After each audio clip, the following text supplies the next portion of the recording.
From Southwest Florida's news leader, this is Wink News. Now, this morning.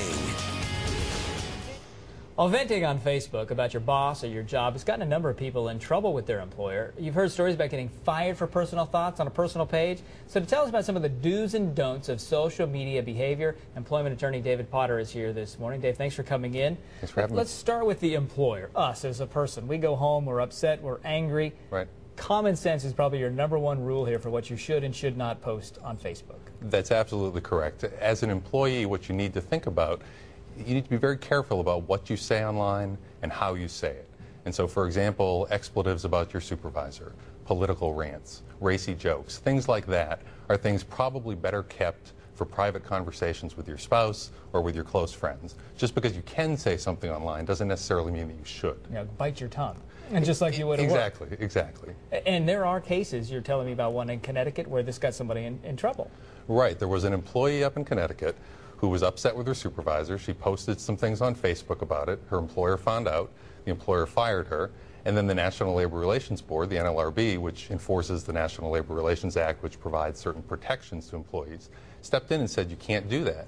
You can't fire somebody for making comments about their working conditions. And so they filed a complaint against the employer, and ultimately a couple weeks ago that was settled, with the employer agreeing to make certain changes to their social media policy. You've also got to be careful with the pictures that you're going to post online. They could tell a story you don't want to tell. Yes, I mean, photos are something you have to be very careful about, and it's both what you post yourself and, to the extent you can, keeping track of what others are posting as well, photos of you. And so, you know, it comes back to common sense again, but for example, if you've called in sick to work on a Friday, you probably don't want to post photos of yourself at Busch Gardens with your family that day. Right. So just common sense. Right. For employers, you say a #1 rule for the employers is that they should have a social media policy. You've got to lay out the ground rules. If you're the boss, tell everybody what the playing field is. Right. I think that everybody wants to know what the rules of the game are in advance.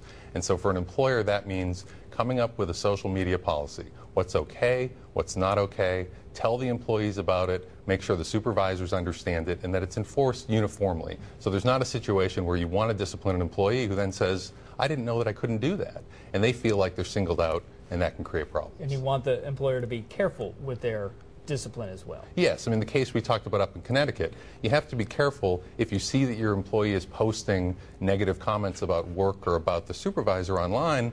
You have to think about and get advice as to whether you can discipline that employee. What we're seeing with the NLRB right now is the new board, which was mostly appointed by President Obama, is taking a very close look at these things, much closer than in the past. And you say it's okay for an employer to monitor, but watch that fine line where it becomes more of a stalking type of thing. Yes. I mean, most employers don't have the inclination, the time, or the need to keep track of what all of their employees are doing online.